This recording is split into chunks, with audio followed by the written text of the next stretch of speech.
Hello everyone, welcome back. Today we were doing a sort of layout video slash update number one. There have been a lot of changes to the layout and the train room in general over the last few weeks. We have, as you can see right here, we have done some construction on some new bridges, and as well as I've gained a new engine and a few new pieces of rolling stock. So we will go over all that coming up. Okay, so first things first, we're going to talk about this new bridge. So originally, there's an old bridge here that was a lift-out bridge, where basically it set into the table on this side and all the way over here on this side, and we're going to try and figure out some sort of pulley system, which we had some pulleys kind of attached into the ceiling to help kind of winch it up and tie it up there. But the bridge was really heavy because it was basically a layer of half-inch plywood with a layer of half-inch Homosote on top of that, and then a bunch of 1x4 framing along the sides and a couple cross beams. So it was pretty heavy, and me and my grandpa, who's been helping build this train, were kind of worried that probably wasn't the safest thing ever, especially if it fell. It could do some serious damage to someone or to the track or a train or something. So we decided this was probably a better option to do. So basically what we've done is we have cut the tracks. My grandpa has this little, we call it the multi-tool. He actually had to take it in another video trying to show you guys what that is, but it basically is this little tool. It has a blade on it, vibrates back and forth really fast, so we use it just to cut through the tracks. We basically did it right on there's a beam in the inside of the tracks. I'm gonna get this one out of the way. You can see we just cut right along that and cut them right in half, so then it's perfect because when you lift up the bridge, it goes right up. This is not screwed down right now because we still have to get wiring done. That will hopefully happen soon, but as of right now, the layout is not functional because I have taken down all my temporary wiring. So hopefully in about a month's time, it will be all wired up and I'll be running trains again. But for now, it isn't for this bridge. Basically, what we're going to have to do is run a wire from underneath the table into the bottom of the bridges to power these tracks. This will be real easy. And then on that side, you can see there's another bridge over there. It's basically the same design as this one, just a little bit smaller. We're going to run the wires up over the ceiling and back down and do the same thing. Run a wire from underneath here into the bottom of the bridges. So this is powered, and then that way I'll have constant power to this whole side of the layout, even if the bridge is lifted or something, so we're not doing any sort of context or anything. This bridge also, all the tracks have been cut. This one is a little bit different, where we continued these kind of railings past the end of the bridge so that it wouldn't move too much back and forth. And we're going to add more going all the way over eventually, but for now, it's kind of work here. Whereas over here, we just kind of built a little thing where it can just set into it so it can't move side to side. And also, a major design, if you're going to build an sort of lift bridge, especially with fast track, is we have these hinges up on cut 2x4s, and that is because when you lift it, the tracks, because the hinges are above the rails, the tracks will pull away from the other side. So you can get the rails to the point where they're touching, but then when you lift it up, they pull away. So that way there's a really small gap between the rails. And that's design we originally had on that bridge. That's been there, but then we carried that over to this bridge too, to make sure it works so everything would work flawlessly and wouldn't have any issues running the big fancy trains like the Big Boy, which kind of needs to have almost perfect track for it to run. Okay, next we're going to talk about some new additions to the collection that have happened over the last few weeks. So this is and then just this line now. It has Team CC. It's a Commodore Vanderbilt. So basically, it's just a streamlined Hudson. And so I guess I didn't think it originally had TMCC, but apparently it does. So that's great.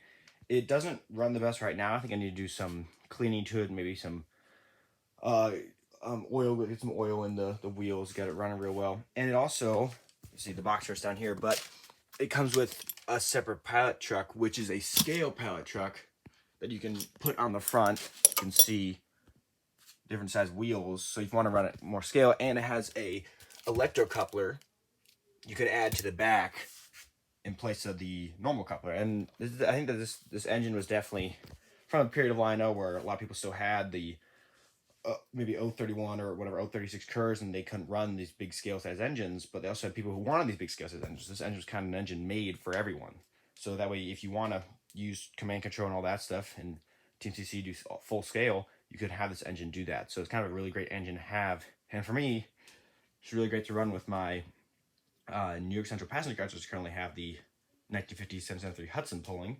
But also, speaking of new additions, I did get another one of these cars. The car right in the middle of the set is a dining car. Originally, I had ordered the combine car as well, but I got it from trains.com, trains with the Z, except for they accidentally shipped me the wrong one, so I will be returning that and getting a refund, so I can hopefully we'll get another one of those in soon, so I can add it and get the full set of cars. But for now, 5 is better than 4. I think it definitely it makes it look a lot better, adds a better look. And also with that same order, to build this train further, I got 2 more of these Pacific Fruit Express orange reefer cars. I really like these. The first one I got, this one I got at a local train show.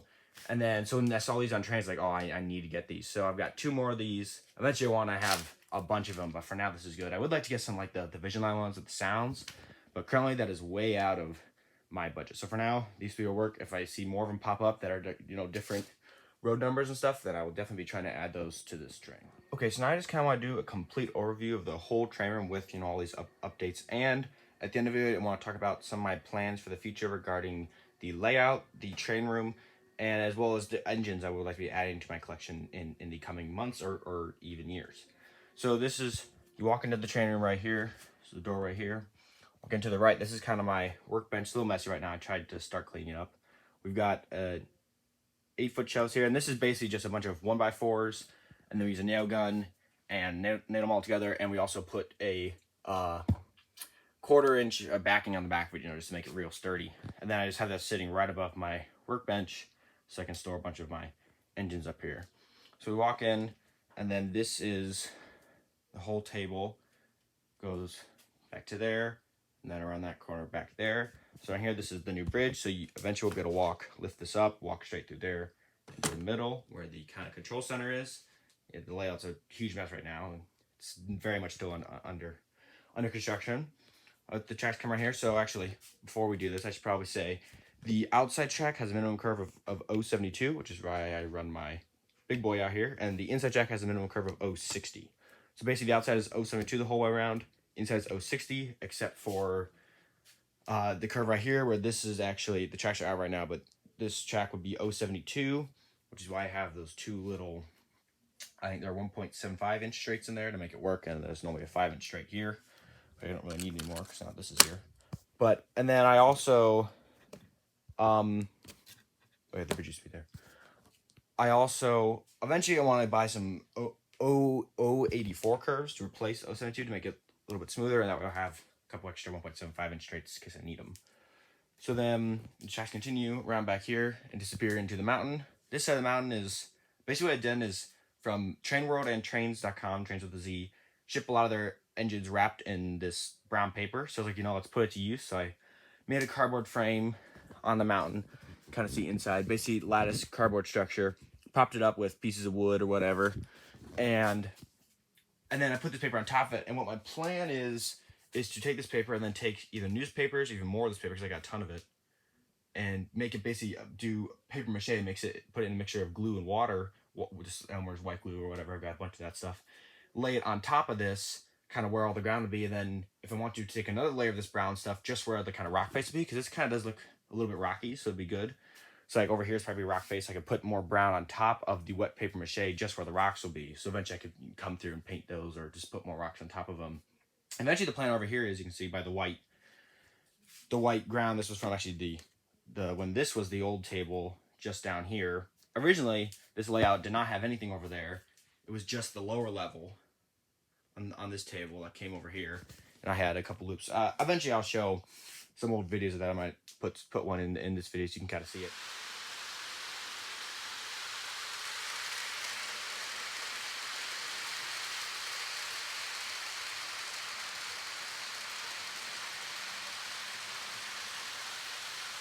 That's what the table used to be. So I added this all on top. So originally the plan was to have that be kind of a green, grassy side, and this be kind of a snowy side, and we're gonna do a mountain in the middle. So that's kind of stayed the same, where this is all gonna be a snowy side. I'm trying to like a snowy pine forest. So I'm gonna put some sort of cabin up on the mountain up there. And I'm still debating. I do want to put a town over there. The paper kind of lays out the road or whatever. I'm debating I want to make it kind of a normal, like mountainous town or something, or try and make it kind of a snowy Christmas village as well, and leave that side to be kind of the industrial or regular season side. But that's future plans, so that's not gonna happen for a while. But basically, the mountain's gonna continue out back here. The trains will come back out, run over that bridge, back here, and around this way. And this was originally going to be the main entrance to a yard. That's going to be over here. However, those plans have somewhat changed. I'll go over that a little bit later. And all these switches are RL72. There's another entrance to the yard over here as well. It's going to have a run-around track. You can either park a train or pass another. And yeah, so and I've got obviously a little manhole over there, which I've got to kind of put in a piece of wood and support that track, but so I can sit in the middle of the trains and originally it was supposed to be the yard. So that's changing. So now I'm going to kind of get to the part where I'm going to talk about the plans that I want to eventually do with this layout. So first, you can see basically all the tracks down here is there's going to be 2 tracks or double track main line on the lower level as well. So that is going to be all. It's going to be 048 curves on the inside and 060 curves on the outside. So I've got some extras I've got sitting over there, and it just should be a simple loop, or I mean, it's got a little bit of an angled piece over there, but basically just loops. And this is going to be kind of to run smaller, maybe the older engines and that don't have TMCC or even legacy, or just don't need the massive curves. So this would be just kind of fun to run older engines down here. It could be almost the Christmas loop too if I make this whole side kind of whole side of the table kind of Christmas themed and stuff. Then also back here, you could probably figure out what this is supposed to be. I want to try and get a turntable, probably the Atlas 24-inch turntable. I won't be able to put big engines like the Big Boy or others on it, but most engines like my Hudson will fit. I think most scale Hudsons will fit on 24-inch turntable. So I could have a turntable back there so I can store more engines on the table. This is kind of a crude mock-up of what it might look like. I might try and bring the turntable forward, so if I wanted to, I could drive a Big Boy straight back through the turntable, park it on the track straight back. I'm also considering adding a second entrance to the turntable over here. I might scrap that and instead get a switch going the opposite direction and put storage sheds back here for larger engines like the Big Boy stuff that don't fit on the turntable. And also, the biggest change that's going to be coming to the layout in the next few months is all this stuff currently sitting back there is going to be moved out, and I'm going to build a yard down this whole back. So this whole back, let me move back further so you can see. Whole back hallway is 16 feet long, and currently the table sticks out 2 feet and 2 inches past the wall, so I'm just continue that the whole way back. I have laid out the tracks before to make sure it work, and I think I can get 4 or maybe 5 tracks running straight back there, which would be perfect. So I can store really long trains and just a lot of trains, so I don't have to constantly take them off the layout. Because I mean, I do have these shelves and those back there, but I want this collection to grow bigger, so I need more space for that. And also the plan is to build basically 2 more of those sets of shelves, 8 on a 4x8 sheets of plywood, and put them along that back wall right above the table, so I have even more storage. And maybe if we run out of even more space and we finally get this wood out from back here, could put another 8-foot or an 8-foot shelf on this wall, so it's gonna be more storage. And again, we aren't there yet, so that's not gonna happen for a long time. But yes, that's just kind of the plans I have going with this layout.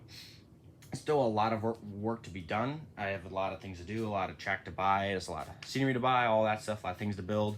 So it's gonna be a while before this is all done, but as everyone always says, the layout's never really finished, and mine will definitely never really be finished.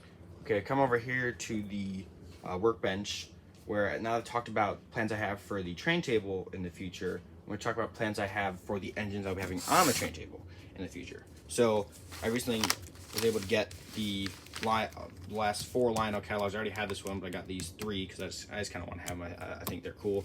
But so I want to try and get about one engine from every big book, and maybe I can try and go back and get one from the volume 2s. But for now, I have gotten the Big Boy from this book, so that's check done. So next is this book, which is arguably even bigger than this book, and the engine on the cover, says it all. I think I mentioned this in a video before, but I do want to try and get the Lionel Legacy Polo Express that they recently came out with. It is in, I forgot that's why it's so big. In the back, of this book. Gotta find it. Hang on. Too far. There we go. So, the Polo Express. I would love to have the plasma coat blue one, or this kind of purplish reddish maroon color. I don't know, special edition red, yeah. Or however you want to say it. I would love to get both those as well as this one, but my budget will not allow me to do that for right now. So for now, I would like to get the Polo Express, which I believe on Lionel's website, Lionel, right there, lionelstore.com. It says that the Polo Expresses, or the Berkshires, are due in October. Like, I think it's October 12th last I looked, so I think that keeps getting pushed back, so we'll have to wait and see. But so hopefully I'll be able to pre-order. I want to try and get it at the right time, not wait till later. Pre-order the Polo Express, and I definitely want to get, I'm going to try and pre-order the observation car, and the, there is a 20th anniversary car. Might be on the next page, hang on. Is it over here? It's not over here. Where's the, there's a 20th anniversary car that they've got. Is it on the last page? What the heck? Oh, there it is. 20th anniversary PS1 boxer. No, that's that one. Here we go. The 18-inch coats. So I want to get those two at least, and then we'll go back through and try and get more of them eventually. This is a cool set too. How much is this set? I just forget. Yeah, 2,400. I don't think that's going to be happening. I love this color, but I think I'd rather get the original first, then come back and get the more special edition ones later. But yeah, so I definitely want to, hopefully we'll be adding the Polo Express soon. Hopefully the observation and the other cars, and hopefully I'll try and get the rest of these eventually too. From there, I don't really think there's too much else I've been looking to get. I do like, you know, the new MTH engines, and Atlas just released a new catalog a few weeks ago. MTH released some of the new challenges they're doing. I do like Great Northern. We actually got a Great Northern clock, which is pretty cool. But I don't have DCS, and I'm not too willing to invest in the DCS just yet. So for now, we're going to stick with Lionel. I'll do the MTH rolling stock. I mean, I've got Rail King passenger cars here. Sadly, aren't scale. I might have to switch those out for some scale ones. I've got those brown cars. I believe they're USRE double sheath box cars. They're Southern Pacific. Those are MTH Premier. I did my first video, I think, was a video on that. The caboose and the hopper car over there, MTH. The MTH stuff, the cars are good, a lot more affordable, but I feel like you can't beat the true, you know, the orange box, or the big boys case, the black box, like Lionel Legacy engines, and just Lionel engines in general. So for now, this is going to be mostly a Lionel kind of focused mindset going forward, but you know, that can change at any time if MTH just is a really cool engine I like, or even Atlas or something. But yeah, so for now, hopefully by the end of the year, I'll have the Polo Express. Hopefully by Christmas time, actually, that'd be perfect if they can get that out for Christmas time. Have that running around the layout for Christmas. I'm hoping that I will have a lot more done here by Christmas. I forgot there also is the York Train Show, not coming up, but in October, which I'm going to try and go to. I recently became a member of the TCA and the LCCA, so I should be able to go to that. Probably won't do a video while I'm there, just be kind of, I'll do a video afterwards of if I got anything, which again, budget man, I would allow me to get anything, but I would love to get at least 1 or 2 cars or something. Just kind of remember the experience, but I can kind of talk through it, just kind of give everyone a beginner's point of view. So say you haven't gone, you kind of know what to expect and what to do if you do end up going. Yeah, so for now, I think it probably will be a little bit before I add something else to the collection. I mean, there might be a new occasional train car every now and then. Like I just happened to get the diner car for this set and 2 of those because, you know, they're in stock on trains, and I was like, oh, this will be perfect to add to my trains I'm trying to build. But yeah, for now, it's probably a little while before we get anything new from a engine or rolling stock perspective. I just want to say before we kind of wrap this video up, I am obviously very new to this whole YouTube thing. I'm still pretty young, so I'm still kind of figuring out the formatting of all this stuff and how to figure out the whole comic section and subscribers and all that stuff. So for now, I'm really just kind of doing this for fun. My parents said, hey, I mean, you watch all these people do it, so why can't you do it? And I kind of thought the same thing, like everyone else does it, why can't I? So I'm really just doing this just to kind of help you guys see all this stuff, this give you different perspectives, different ideas, and I'm kind of also doing it for me so I can get advice you guys have, or even questions you have, so I could try and help you guys out. But like I just said, if you do have any advice, I would love to have it. Any piece of advice helps. Like, basically, someone put a comment video saying to be careful pulling too many cars with the Vision-Line Big Boy, which kind of, I guess, does go without saying, but still, it's good to know to someone who's had other experience with this kind of stuff, because it really helps me get into this hobby. Or I guess I have been in this hobby, but get into the more modern side of this hobby with these more Vision-Line engines or whatever. Like, this is kind of this is my first legacy engine, first Vision-Line engine. Like, I don't really do that. It's my, I guess, well, it's my second scale engine. I'm pretty sure that Hudson scale. So I guess technically I'm pretty sure 1950 Hudson scale too. So technically I guess I have 3 scale engines, but still, I think actually the Dash 9s might be scale too, and that one. But either way, I don't have any modern scale engines. So for right now, just kind of bear with me as I'm trying to figure out this whole YouTube thing. It might take me a few months, maybe even a few years to get it out. I mean, you watch some of these people, like I've been watching Eric's Trains for a couple years. Chris from RBP's Trains, and I've been watching him a lot recently, and there's all these train people who, they've kind of really helped me get into this hobby and figure out how to do a lot of this stuff. So I do want to do a lot of tutorial videos too, and maybe how we're wiring this stuff up, if I need to do anything to my train cars, any of that stuff, just to kind of help people out. And again, if you have advice and you think I might be doing something wrong, or if you notice I'm doing something that might be harmful to one of my engines, please let me know, because these things are expensive and I don't want to ruin them in any way. So with that being said, this has been Trainman. Thanks for watching.